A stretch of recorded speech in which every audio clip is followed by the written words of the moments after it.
Malcolm X was born in Omaha, Nebraska in 1925 with the name Malcolm Little, which he changed to Malcolm X in order to signify the rejection of his slave name. He was a renowned civil rights activist during the late 1950s and early 1960s. He was well known for his radical views on the segregation issues and the civil rights situation occurring during this time. You haven't got a revolution that doesn't involve bloodshed, and you're afraid to bleed. I said you're afraid to bleed. He firmly believed that African American people needed to stand up to the violent oppression that they faced on a daily basis, and he felt that in order to do this, they needed to fight fire with fire, using violence to defend themselves if necessary. Malcolm X was also famous for his outstanding skill in public speaking and rhetoric. He could catch the audience's attention and have them in the palm of his hand in a matter of seconds. One of the many excellent speeches that Malcolm X presented was titled Message to the Grassroots. Message to the Grassroots was given in November of 1963 at a Northern Negro Grassroots Leadership Conference in Detroit, Michigan. This was given during a time of great racial injustice in the United States, when African American people were being beaten and arrested for simply trying to ride on a whites-only bus.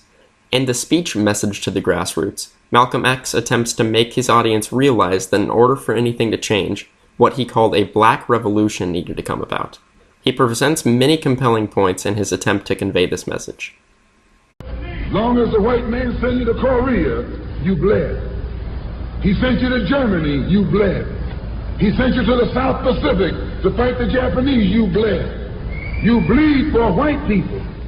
But when it comes time to seeing your own churches being bombed and little black girls murdered, you haven't got no blood. In this excerpt from Message to the Grassroots, Malcolm effectively appeals to the listener's sense of emotion.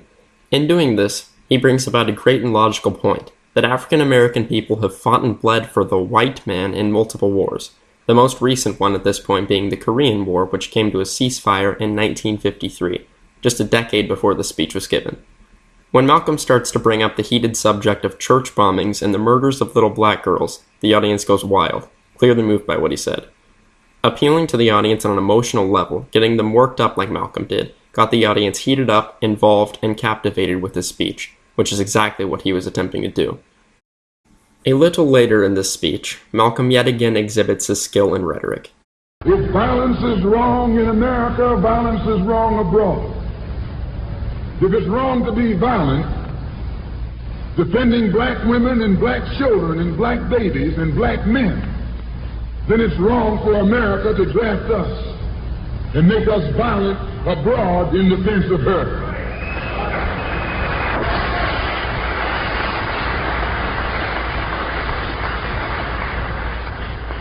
And if it is right for America to draft us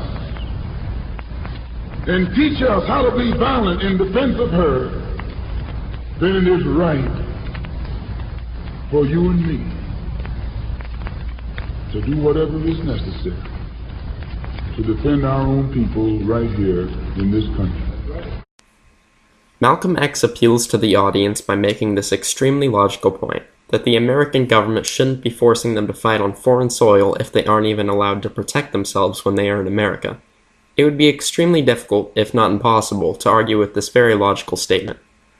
This excerpt of Message to the Grassroots appeals to the listeners on an emotional level as well.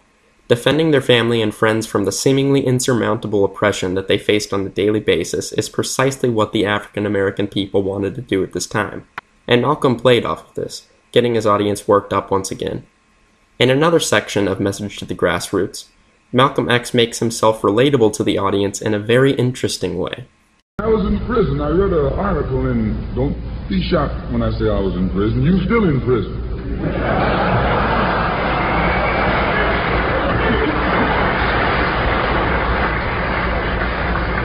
That's what America means, prison.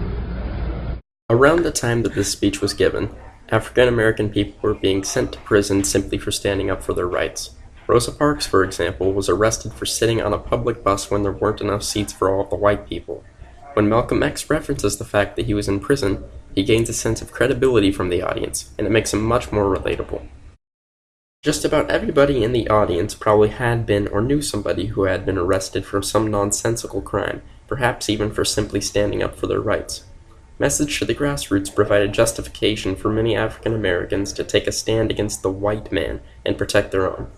Malcolm X was an excellent public speaker with unsurpassed skill and rhetoric. Unfortunately, his radical views paired with his rhetorical skill may have led to his own downfall. As his fame grew, he began to pose more of a threat to the mainstream ideas of the time period. Because of his radical approach to the civil rights movement, he was assassinated in 1965, less than 2 years after he gave his speech. Unfortunately, due to his assassination, Malcolm didn't have a chance to see through the change in civil rights that he strived for.